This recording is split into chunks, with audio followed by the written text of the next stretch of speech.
You ended the beef between Drake and Pusha.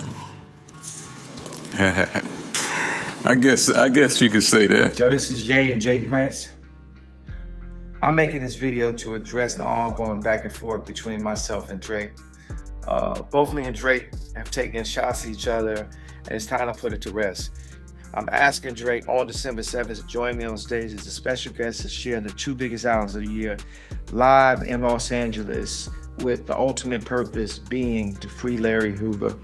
I believe this event will not only bring awareness to our cause, but prove to people everywhere how much more we can accomplish when we lay our pride to the side and come together.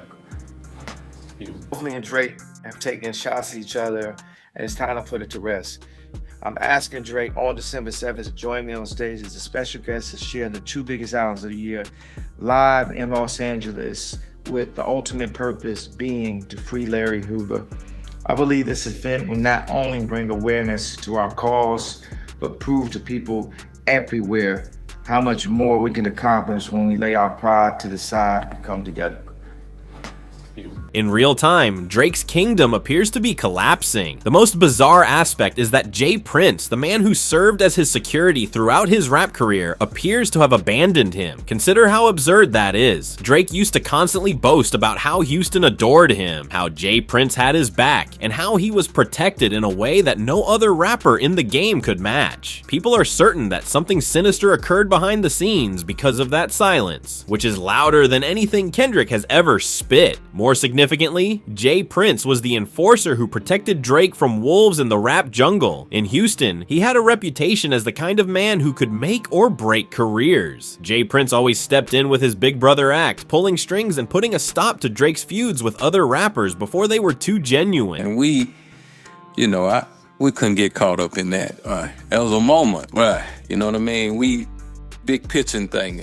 Right, so we had to keep it moving. J. Prince is missing. Kendrick Lamar is the biggest rival Drake has ever had, and there are rumors circulating that this is not merely a coincidence, but perhaps survival. You see, Drake was like family to J. Prince for years. When that whole situation got out of hand, he was the one who ended the feud with Kanye and persuaded Drake and Kanye to share the stage at that Larry Hoover show. It was he who examined Diddy following that notorious slap. With that public declaration in which he essentially declared, "Drake is my kid, he rolled with me," he put NBA YoungBoy in his place by warning him to stop coming for Drake. Drake remained invincible with that type of power. J. Prince intervened and cleared the smoke whenever things were uncertain.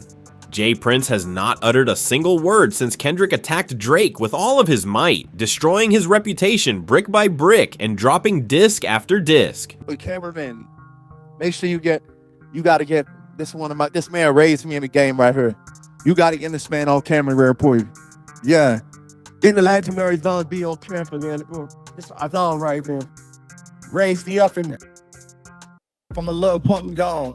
No warning shots, no Instagram messages, no reminders, no mob connections. All of this stillness is suspicious because, as anybody who knows J. Prince knows, he never passes up an opportunity to show off his influence. Why is he not participating in this one then? Drake admirers may find the response more repulsive than they would like to acknowledge. You ended the beef between Drake and Pusha.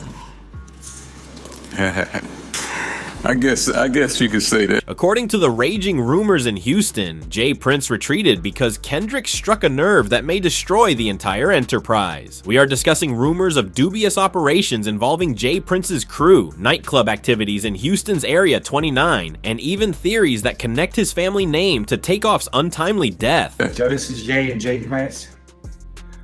I'm making this video to address the ongoing back and forth between myself and Drake. Both me and Drake have taken shots at each other, and it's time to put it to rest. I'm asking Drake on December 7th to join me on stage as a special guest to share the two biggest albums of the year, live in Los Angeles, with the ultimate purpose being to free Larry Hoover.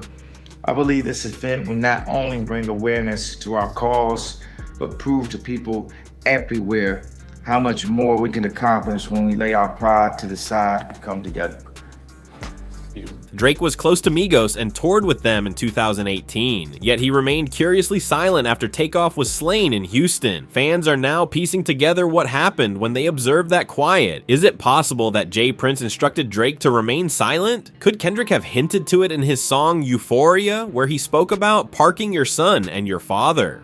After the smoke cleared, more and more fans began to claim that Kendrick was specifically targeting Jay Prince and his son Jazz, who were allegedly in charge of ensuring Migos' safety that night in Houston. Initially, many believed that Kendrick was referring to Birdman, or perhaps Drake's true father, Dennis Graham.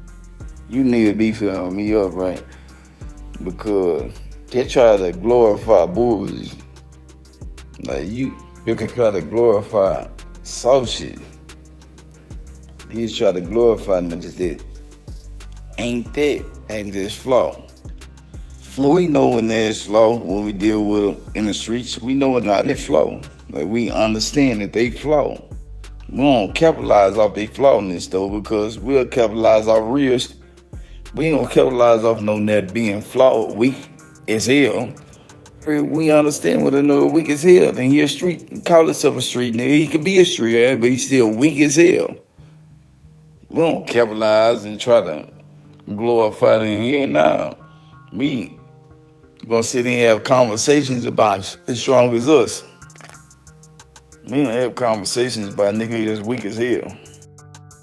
Jay Prince abruptly dipped out of Drake's corner, which would make sense if Kendrick was conveying the idea that he knows too much about the circumstance. When there is hazardous ammunition on the other side, no one wants to risk their legacy. You can see how crazy this shift is if you look back at the history between these two. Jay Prince was more than just a casual admirer. He was the one who provided Drake his first serious opportunity to succeed in the business. Jay Prince's son, Jazz Prince, found Drake on MySpace back in 2006 and had faith in him when others did not.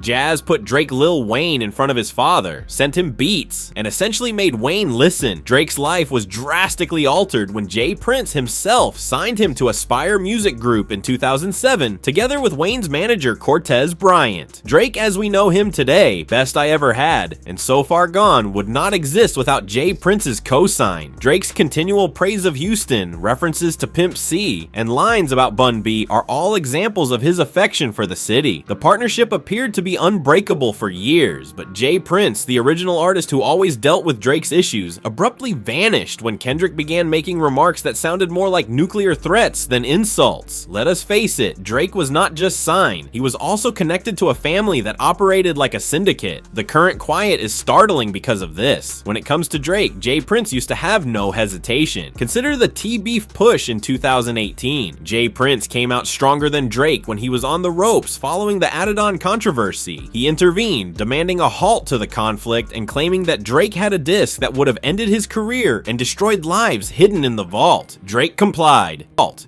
cameraman, make sure you gotta get this man raised me in the game right here. You gotta get this man on camera very important. Yeah. In the legendary Don be on camera, man. It's a Don right, man. Raised me up in there. From a little point and gone.